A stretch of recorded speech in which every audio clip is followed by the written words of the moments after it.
அனைவருக்குமே வணக்கம். சற்று முன் கிடைத்திருக்கக்கூடிய ஒரு மிக மிக முக்கியமான செய்தி ஒன்று வெளியாகியுள்ளது. சற்று முன் செந்தில் பாலாஜி தான் குற்றவாளி, 17 ஆண்டு சிறை தண்டனை, இது மாதிரி பார்த்தீங்கன்னா செய்திகள் வெளியாக இருக்கு. அதிரடியாக பார்த்தீங்கன்னா இப்போ அதிரடியாக இன்று காலை 10 மணி அளவில் பார்த்தீங்கன்னா இன்று கரூர் வழக்கின் அடிப்படையில் அதிரடியாக சுப்ரீம் கோர்ட் அதிரடியாக ஒரு பரபரப்பான ஒரு தீர்ப்பை வழங்கியிருக்காங்க. அதனால் செந்தில் பாலாஜிக்கு அவருடைய ஒட்டுமொத்த கதையை முடிக்கக்கூடிய அளவுக்கு தான் நீதிமன்றம் பார்த்தீங்கன்னா ஒரு தீர்ப்பு வழங்கியிருக்காங்க. கரூரில் நடந்த சம்பவத்தின் அடிப்படையில் 41 உயிர்கள் பார்த்தீங்கன்னா பறி போயிருக்கு இல்லையா.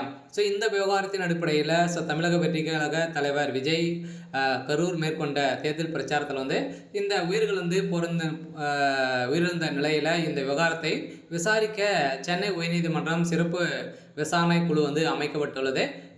இதை எதிர்த்து தாவேக சார்பில் உச்சநீதிமன்றத்தில் மேல்முறையீடு செய்யப்பட்டது. அதே போல கூட்ட நெரிசலில் சிக்கிய உயிரிழந்தோர் குடும்பத்திற்கு சிலரும் சிபிஐ விசாரணை கோரி மனு தாக்கலும் செஞ்சிருந்தாங்க.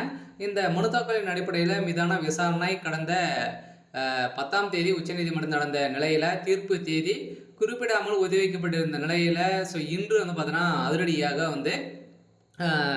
இந்த கரூர் வழக்கின் தீர்ப்பை இன்று முடிக்க வேண்டும் அப்படின்ற மாதிரி அதிரடியாக நீதிமன்றம் வழங்கிய தீர்ப்பின் அடிப்படையில் அதிரடியாக செந்தில் பாலாஜி அவர்கள் தான் இது குற்றவாளி என தீர்ப்பு வழங்கியிருக்காங்க. அவருக்கு 17 ஆண்டுகள் சிறை தண்டனை வழங்க போகிறதாகவும் ஒரு தகவல் வெளியாயிருக்கு. பார்த்தீங்கன்னா திமுக தலைமையகமும் முதல்வர் ஸ்டாலின் அவர்களும் அதே மாதிரி செந்தில் பாலாஜி அவர்களும் பார்த்தீங்கன்னா சேர்ந்து ஒரு மிகப்பெரிய கூட்டு சதி செஞ்சுருக்காங்க. இந்த சம்பவத்தின் அடிப்படையில் இப்போ சதுரடியாக செந்தில் பாலாஜியுடைய கதை ஒட்டுமொத்தமாக முடிய போகுது.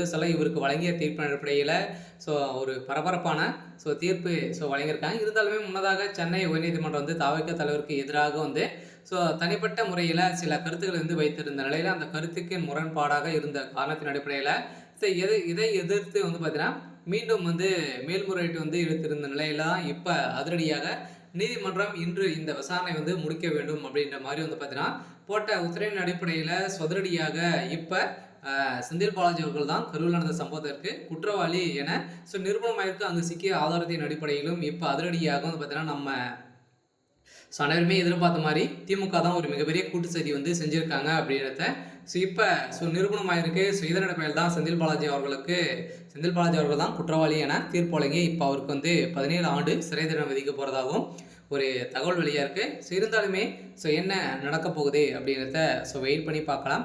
இது மாதிரி செய்திகளை தெரிஞ்சுக்கணும் அப்படின்னா மறக்காமல் நம்மளுடைய சேனலை சப்ஸ்கிரைப் பண்ணி சப்போர்ட் பண்ணுங்கள். தேங்க்யூ.